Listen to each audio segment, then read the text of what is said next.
بسم اللہ الرحمن الرحیم۔ عزیز طلباء السلام علیکم۔ امید قوی ہے کہ آپ تمام طلباء خیریت سے ہوں گے۔ آج کے اس لیکچر میں ہم سبق جس کا عنوان ہے لہو اور قالین، جس کے مصنف ہیں مرزا ادیب، کا خلاصہ پڑھیں گے۔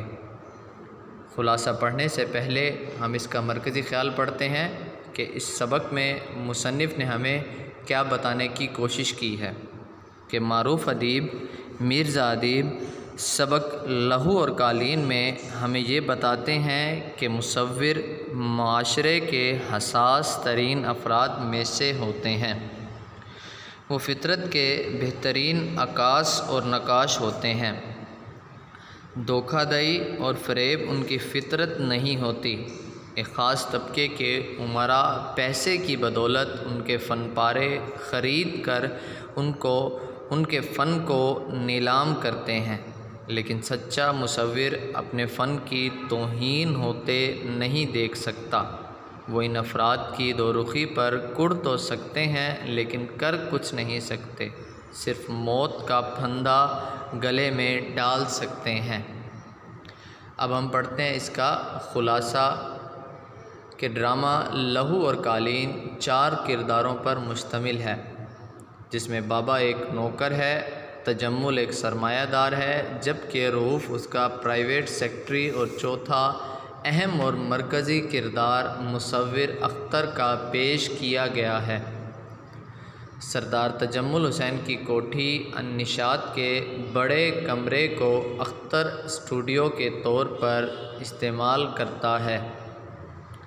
کمرہ نہایت اعلیٰ فرنیچر، قالین، صوفہ سیٹ، کرسیوں، مشہور مصوروں کی تصویروں سے آراستہ اور تر و تازہ پھولوں سے مزین ہے۔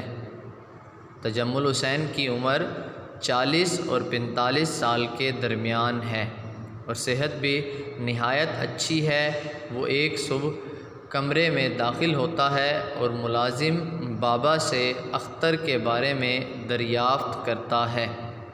بابا تجمل حسین کو اختر کے بارے میں بتاتا ہے کہ وہ باغ میں ٹہل رہا ہے اور رات بھر ٹہلتا رہتا ہے۔ تجمل کہتا ہے کہ مصوروں کی یہ عادت ہوتی ہے کہ وہ ہر وقت کسی نہ کسی سوچ میں ڈوبے رہتے ہیں۔ تجمل نے بابا سے کہا کہ اختر کو بلا لاؤ۔ اس کے بلانے پر جب اختر آتا ہے تو وہ اسے خوشخبری سناتا ہے کہ ججوں نے اس کی تصویر کو اول انعام کا مستحق قرار دیا ہے۔ اختر بے نیازی سے کہتا ہے کہ یہ خبر مجھے اخبار سے معلوم ہو چکی ہے۔ تجمل کہتا ہے کہ یہ تمہارا بہت بڑا کارنامہ ہے۔ اس خوشی پر میں نے شہر کے معززین کو چائے پر مدعو کیا ہے اور وہ آج شام تمہیں مبارکباد دینے کے لیے آ رہے ہیں۔ اختر تجمل سے کہتا ہے کہ وہ یہاں سے جانا چاہتا ہے۔ تجمل اس سے پوچھتا ہے کہ تمہیں یہاں کس چیز کی کمی ہے؟ یہاں آ کر تم نے عظیم کارنامے انجام دیے ہیں۔ آج تم ملک کے نامور مصور ہو، تمہیں اتنی بڑی کامیابی ملی ہے اور تم جانا چاہتے ہو، یہ تمہاری بڑی بیوقوفی ہے۔ اگر تم چلے جاؤ گے تو لوگوں میں میری کیا عزت رہ جائے گی؟ اختر تجمل سے کہتا ہے کہ جس اختر کو آپ ایک تاریک جھونپڑی سے نکال کر اپنے محل میں لائے تھے، وہ اب چلتی پھرتی لاش ہے۔ گزشتہ 1.5 برس میں جتنی تصویریں اس کے نام سے باہر گئی ہیں، ان میں سے ایک بھی اس کی بنائی ہوئی نہیں ہے۔ اختر تجمل سے کہتا ہے کہ میں تسلیم کرتا ہوں کہ میں غریب تھا اور گمنامی کی زندگی بسر کر رہا تھا۔ آپ نے مجھ پر احسان کیا اور مجھے زندگی کی ضروریات سے بے نیاز کر دیا۔ آپ کی اس غریب پروری کی وجہ سے میں آپ کو دیوتا سمجھنے لگا، لیکن جلد ہی یہ حقیقت ظاہر ہو گئی کہ آپ نے اپنی امارت کی نمائش کے لیے مجھے اور میرے فن کو استعمال کیا۔ جب مجھے اس بات کا احساس ہوا تو میرے فن پر جمود طاری ہو گیا۔ ایک فنکار یہ کبھی برداشت نہیں کر سکتا کہ اس کا فن اپنی حقیقی خوبی کھو کر کسی کے لیے محض ایک ذریعہ شہرت بن کر رہ جائے۔ اختر بتاتا ہے کہ انہی دنوں میں اس کی ملاقات ایک غریب اور بے روزگار نیازی سے ہوئی۔ میں اس سے تصویریں بنوا کر لاتا اور اپنے نام سے آپ کو دیتا رہا اور اس کے عوض ملنے والی رقم اسے دیتا تھا۔ وہ پہلے کی طرح مفلس نہیں رہا، وہ اپنی بہن کی شادی کر چکا ہے، اسے روٹی کپڑے کی بھی تکلیف نہیں رہی۔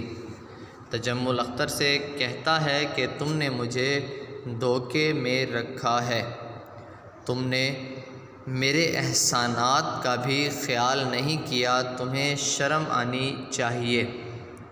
اختر کہتا ہے کہ شرم تو تمہیں آنی چاہیے کہ تم ایک مصور کے فن کو اپنی شہرت کا ذریعہ بنایا ہے۔